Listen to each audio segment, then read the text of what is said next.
ભાઈ આ વાત મગજમાં કેદીની ખટકતી હતી. આજ મને એમ જો લાવ પૂછી લઉં. અને તમને પૂછવાનું કારણ એક છે કે મને ખબર છે કે મારી મોસ્ટલી ઓડિયન્સ મારા કરતાં એજમાંય મોટી છે અને મારા કરતાં અનુભવી પણ વધારે છે, રાઈટ? તો મને એવું લાગ્યું કદાચ તમે મારું માર્ગદર્શન ધ્યાન દોરી શકો આમાં. ભાઈ ઘણા લોકો ડેલીની 4 થી 5 એવી કોમેન્ટ ને ડીએમ હોય મને કે ભાઈ આ ખોટી પંચાયત કરવાનું રહેવા દે, સલાહ સૂચન ના કર, હજી તારે વાર હે. તો હવે પંચાયત કરું એવું હું પંચાયત કરું એમ કહેવાય કે એ લોકો મને સમજાવીને પંચાયત કરે એવું કહેવાય? કેમ કે મારું તો આ કામ છે, બરોબર? અને મને કામ કરવાની મજા આવે ને ભાઈ હું જે શીખવું એ લોકોને શીખવાડું, બરોબર? આ સિમ્પલ નિયમ, એમાં કંઈ બીજું રોકેટ સાયન્સ નથી. આ જ વસ્તુ આપણે ફોલો કરવાની. તો પંચાયત કેરી કોને કહેવાય અને આ લોકોને કઈ રીતના સમજાવવા જોઈએ, હું એને રિપ્લાય આપવો જોઈએ, એવું મને એવું લાગ્યું તમે કદાચ મારું માર્ગદર્શન કરી શકો આમાં.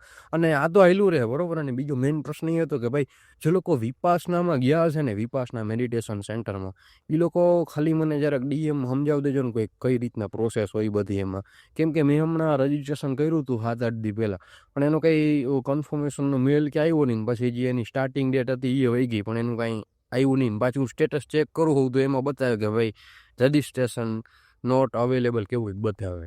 તો આમાં કઈ રીતના પ્રોસેસ હોય થોડુંક મને ડિસ્ક્રાઈબ કરી દો ને, તો શું કહેવાય કે આ વસ્તુ કરવાની મજા આવે અને હું જે એક્સપિરિયન્સ કરી એ પાછો આવડા આ ચેનલ ઉપર સમજાવી લોકોને કઈ રીતના હું હોય તો મજા આવે.